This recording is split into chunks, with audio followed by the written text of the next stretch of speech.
related rates, yes? And we looked at two geometric kind, right? We looked at the sphere with the balloon and then the cone, okay? So those are really common. He's having like different geometric shapes where you're either like filling it up or draining it out of something. So we see a lot of those types of stuff, okay? The other type that we can see a lot are going to be our triangle questions, okay? And there's a couple of different types that we can see. This first is going to be based off an angle, okay?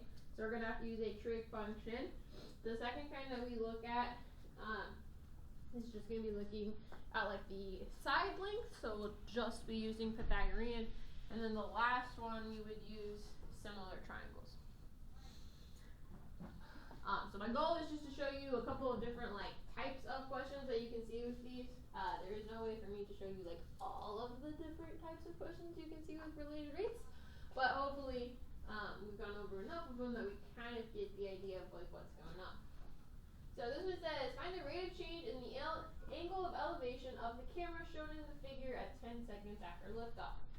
So it tells us that a television camera at ground level is filming the liftoff of a rocket that is rising vertically according to the position equation S equals 50t squared, where S is measured in feet and t is measured in seconds. The camera is 2,000 feet from the launch pad. So notice that we have a triangle here.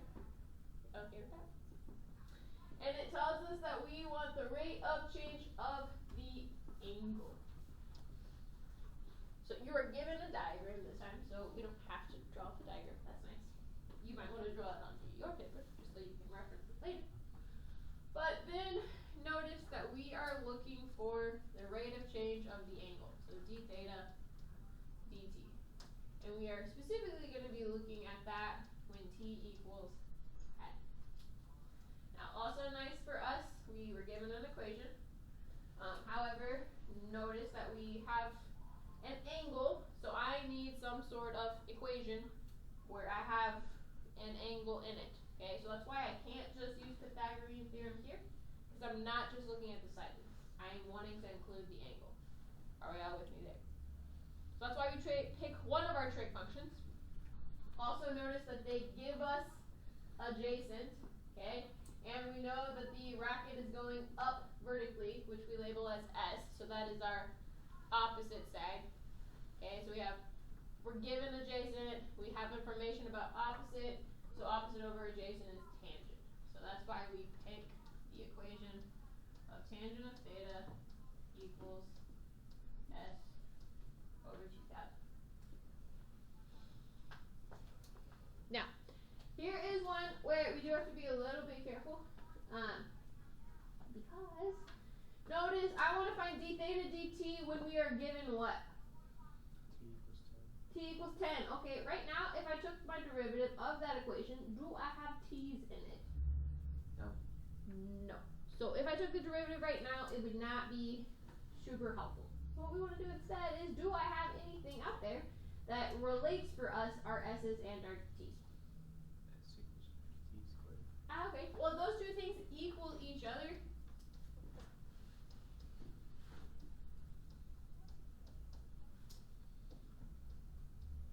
Am I okay to do that?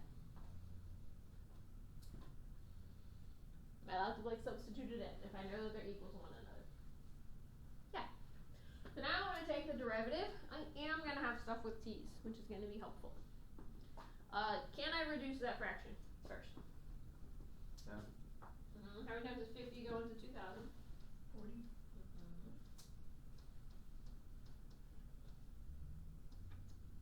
You don't have to reduce, but it just gives us smaller numbers to deal with.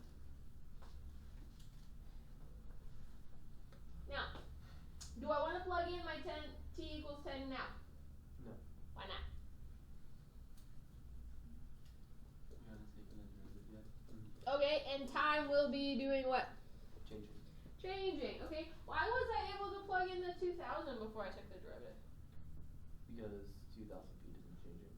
Right, so this camera to this launching spot is always the same. That part is not changing. Agreed? Which is why we were able to plug it in from the beginning before we took our derivative. We all see the difference between those two things.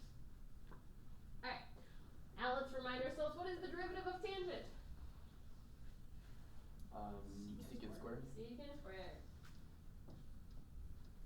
So I said this unit is a nice little review of last semester, because you gotta remember all of our things. What's the derivative of t squared? Oh, sorry, we forgot something. What am I taking the derivative with respect to? Time. So what do I also have to multiply by? d theta over dt. D theta dt. Which is kind of important because that's what we need to solve for, right? So I kind of need it in my equation somewhere to solve for it. Okay, now, what's the derivative of t squared? 2t. Divided by 40. But now again, I'm taking the derivative with respect to time, yeah? So technically it would be dt, right? But that's just what? 1.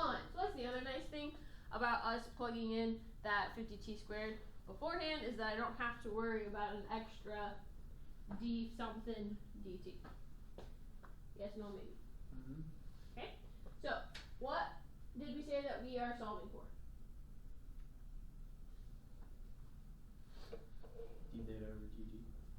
Correct. So I want that one. Yes? So how would I solve for d theta dt in that equation?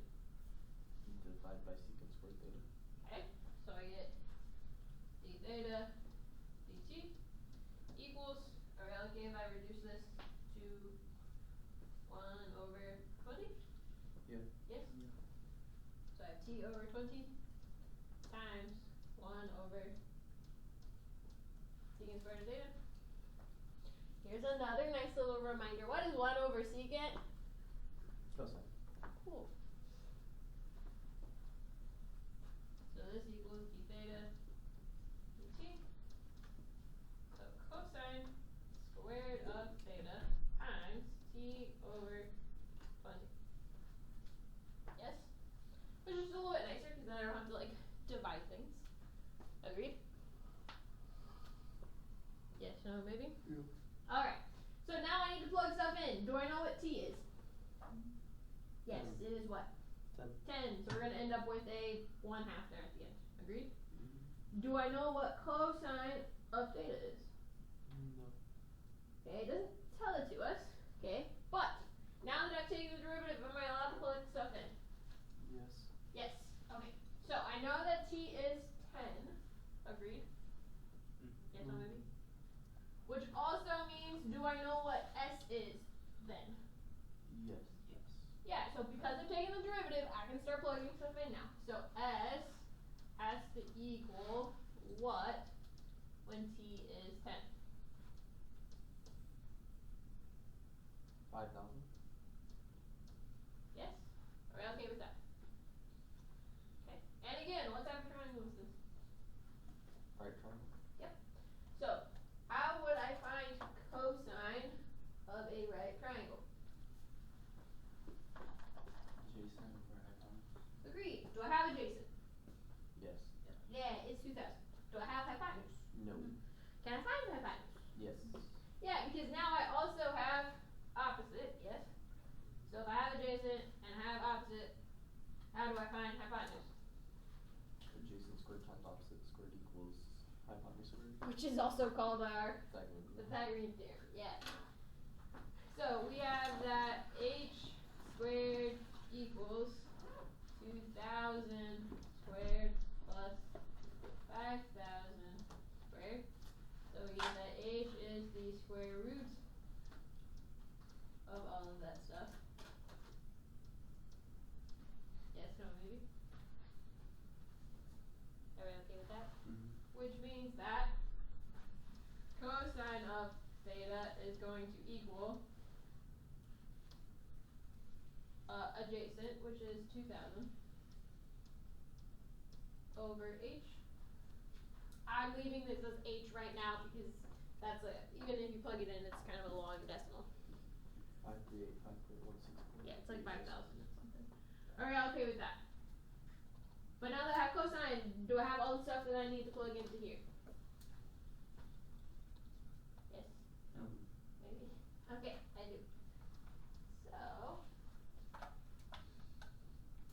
the nice thing is now that I have that, I can plug 2,000 onto 3 over h, and then I'm squaring that, and my t we said was 10, so this is just 1/2. Again, my h is this thing, so then I could plug all of that into my handy dandy calculator.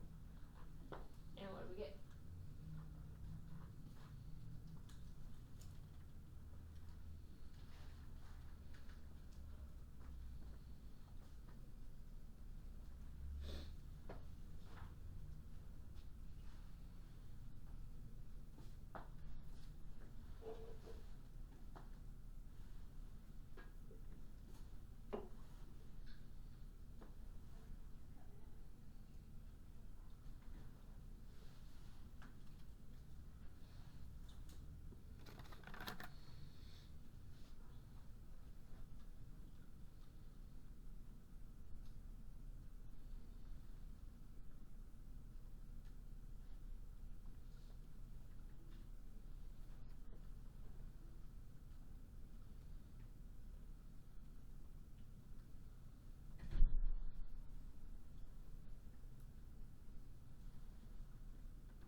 You got a 0.68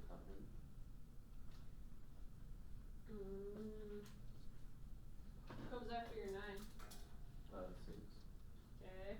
So we would technically have 0.69.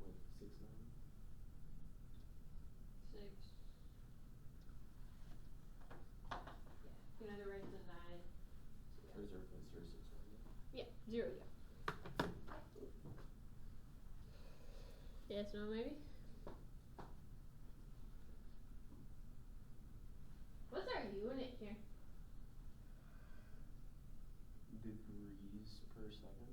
Is it degrees?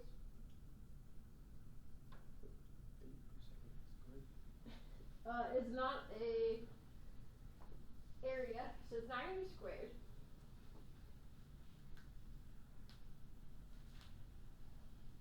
Is it radians per second? We assume that it's in radians. But if you don't remember radians is a pure unit, which is why we like radians. Because it means that it's just basically going to be how fast that is rotating upwards. So we actually don't have to put a unit there at the end. Okay. Now, if they did give us stuff that was in degrees, then yeah, it would be degrees per second. Yeah.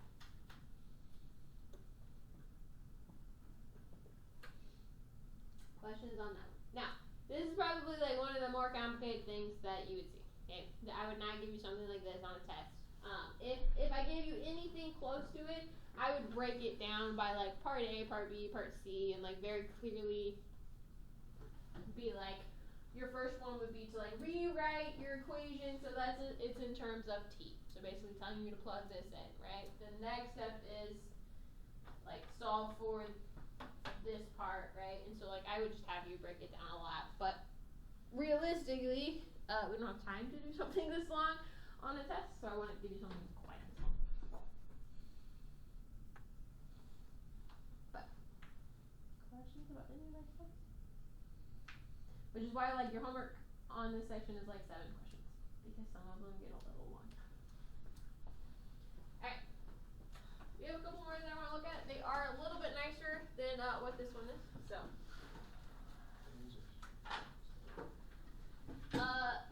So like I said, cone problems, sphere problems are really common, as is the ladder problem. Like ladder problems are really, really common, okay? And so that's what this one's about. It says a bag is tied to the top of a 5-meter ladder resting against a vertical wall. Suppose the ladder begins sliding down the wall in such a way that the foot of the ladder is moving away from the wall. How fast is the bag descending at the instant the foot of the ladder is 4 meters from the wall and the foot is moving away at a rate of 2 meters per second? So what do we want to do first? Draw a picture, especially in this case where there's just a lot of kind of information going on. So what do we have in our picture then? A vertical wall. Cool. What else do we have? A ladder. That is leaning against the wall. Yes. What else are we assuming that is there? The floor. The floor, right? Our ladder is not just floating in space. It's not a magic ladder. Are you all okay with that? Yes, no, maybe.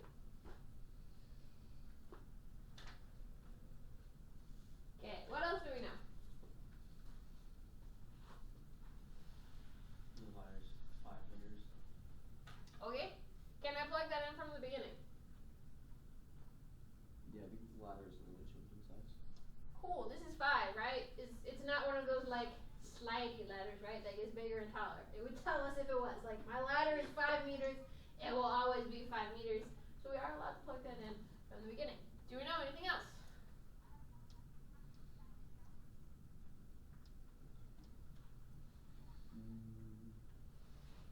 So in this case, like with our previous pictures, it was pretty easy for us to like wrap our heads around what was happening, yes? Like my balloon gets bigger, right? As my volume is expanding, my radius is also expanding. Okay, we didn't have to draw a lot of movement with that. Same thing with our cone, our water level is shrinking, which means my height and my radius are also shrinking. I would probably, in these types of, go ahead and draw what's happening, okay? Because my bag at the top is doing what? Going down, okay? Which means that the foot of the ladder is doing what? Going out. Going out, okay? So in these cases, when your two things are doing opposite things, it's helpful to draw some directions so we know which one is doing what. Are we all okay with that? Because you can see a similar problem where it's like somebody's pushing the foot of the ladder towards the wall. Yes? So in that case, it would be a very similar setup, except now my arrows would be opposite. Yes? So we kind of want to include what's happening there. Alright. So it wants to know how fast is the bag descending at the instant the foot of the ladder is 4 meters from the wall and the foot is moving away at the rate of 2 meters per second. So what is it asking us to find?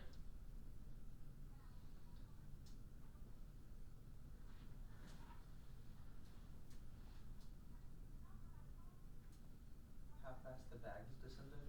Okay, so on my triangle, as I have it set up, which side is that going to be? The right side? Right. The right side or the one that's on the wall, yes? Mm-hmm. Am I just wanting that height? No, what are we needing of that? The derivative. We want the rate at which that height is going down, yes? We want the derivative of that. So we probably want to go ahead and pick a variable for that side to be, so that way then it's a little bit easier when we set up our equation. Because remember, that's our goal. Once I have the picture, I want to set up an equation. So what do we want that variable to be?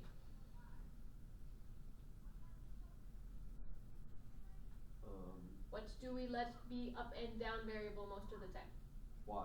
There we go. So that means that what do we let the left and right variable be most of the time? X. X, okay. Which is pretty standard notation. If you want it to be A and B or height and distance, it's fine, it doesn't matter as long as you keep stuff accordingly. So that means that we are looking for the derivative of what? Whenever the foot of the ladder is 4 meters from the wall. So which of our variables is that? X. So we want when X is 4. Do we have any other information? Dx dt is 2.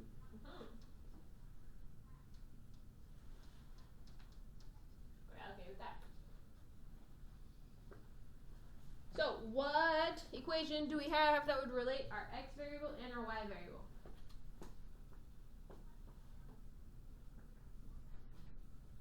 Put the hanging here. Yep. So what would we have? 25 equals x squared plus y squared. Yes. Okay. Can I take the derivative of that now? Yeah. They're both going to be pretty relatively easy derivatives. What's the derivative of x squared? 2x. 2x? Is that it?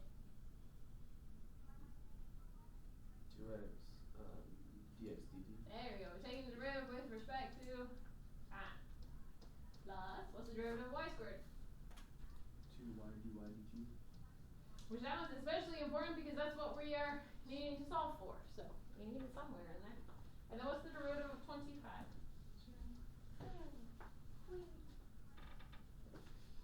We're all okay with that. What might my first step be?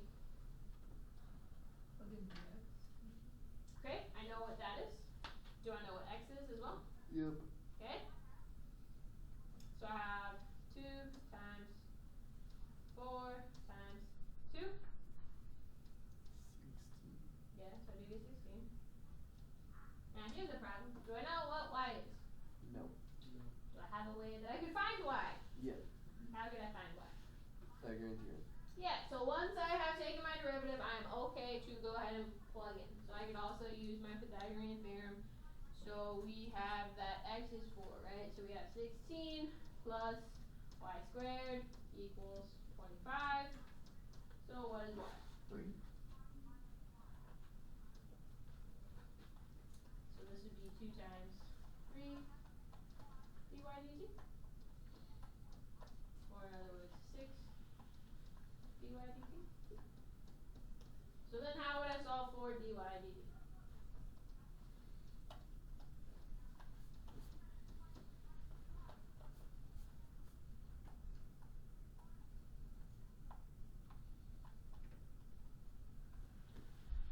Subtract 16 divided by 6. Get it? Which is also negative 8/3. Yep. What's our unit here? Meters per second. Agreed. Why are we negative? Because it's going down. This is going down. So if I'm moving down, that means that my derivative has to be negative because our value is decreasing, which means that our derivative is negative. Which is also then why it's helpful for our picture, so that way we can refer back to, oh yeah, y is the one going down, so it makes sense that I indicate with a negative. What questions do we have on that one?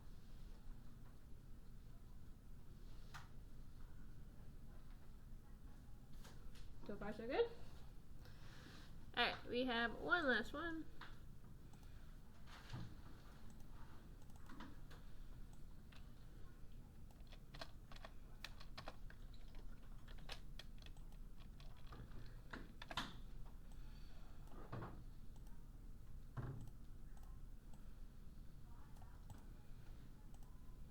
Alright, so Mrs. Kelly is 6 feet tall. She's not really, but we're gonna round up for her. Anne is walking away from the science building at a rate of 1.5 feet per second. The building is 20 feet tall. Mrs. Kelly casts a shadow on the ground in front of her. How fast is the shadow growing when the person is 30 feet from the building?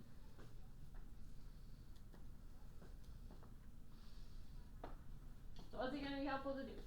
Draw a picture. Okay. So what do I have what do I know I have in my picture? Miss Kelly. Okay.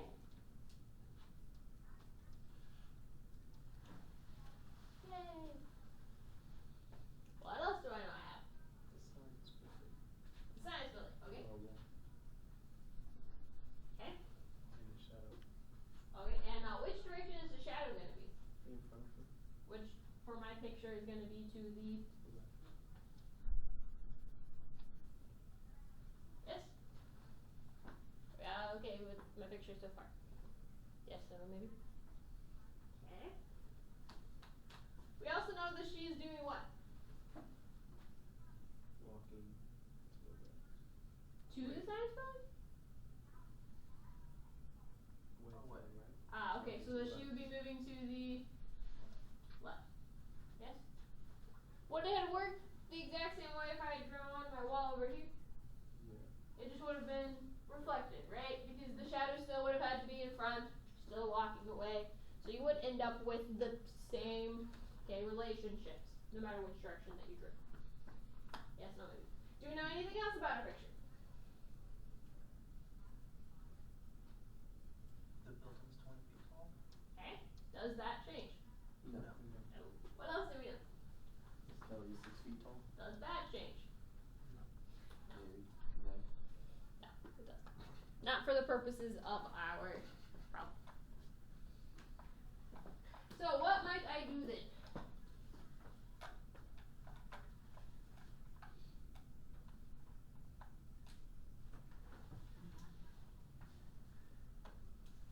Right now, I don't have much of anything that I can relate those with, yeah? Okay. How is a, like, shadow determined? From the top of the building to the top of the shadow, right? Oh, that would be the shadow of the whole thing, right? But, like, the shadow of the person would just be from the, From the sun. well, yeah, but, like, to the top of the person, right? Yeah. Like, it's gonna start at their head, like, that's what's Mhm. gonna determine how long it goes. Are you with me there? Which then, yes, we're assuming that if the shadow is this way, then our sun would have to be somewhere over here, right? Yeah. So then we could continue that to our top of our building. Yes, no, maybe? Which is helpful because now what do we have? A triangle. Triangle. Big triangle. Okay, do I just have one triangle? Two triangles. We actually have two triangles, which is going to be helpful. Because where is my little triangle? On the inside of the big triangle. Ah, and what does that mean the relationship between my big triangle and my little triangle have to be? Similar to fortune. They have to be proportional or similar. Yes. Related. But specifically related proportionally. Which is going to be helpful because that's how we're going to set up our equation, is using a proportional equation. But we do need to label some stuff. So, let's say that this is W, because that's her walking, and then from the person to the shadow is S, because that's the shadow. Everybody okay with that? Yes. Yes? Alright. So let's put our variables on top.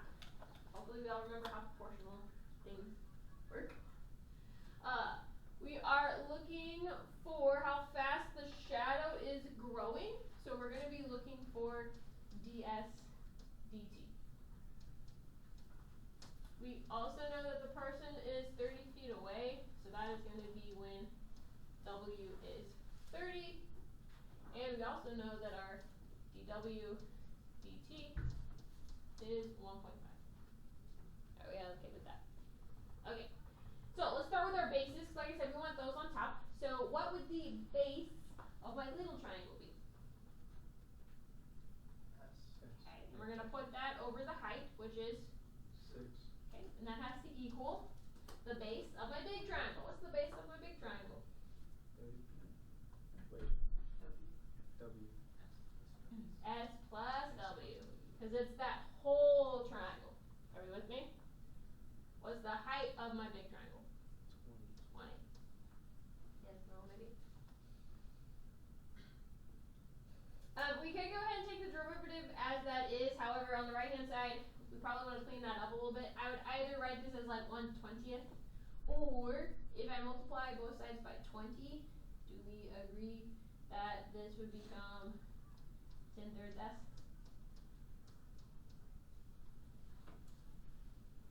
Right? Yeah. Yes, if I multiply both sides by 20. Just to get rid of one of my fractions, so not that we're only dealing with one fraction instead of fractions on both sides. Okay, can I take the derivatives of those now? Yeah. What's the derivative of s with respect to time? 1 dx dt. Yep. And then I just have another ds dt, and then what's the derivative of w with respect to time? 1 dw dt. Yep.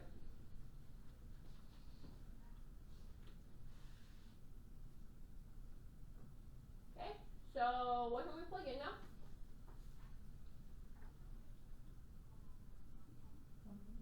1.5.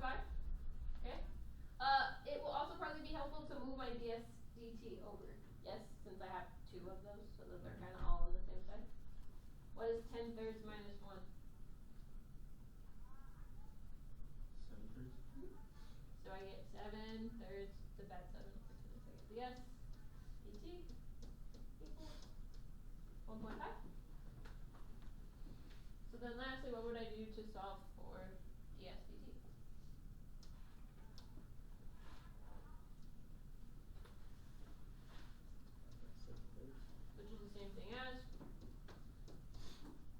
flying by. 3 3 seconds. And we would be in, what is it, feet per second. And we can leave it like that, or we can plug it into our calculator. I don't know what that uses, but let's see. 145.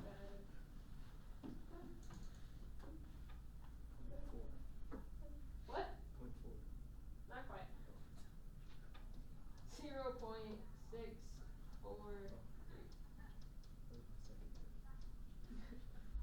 And so that would be our answer.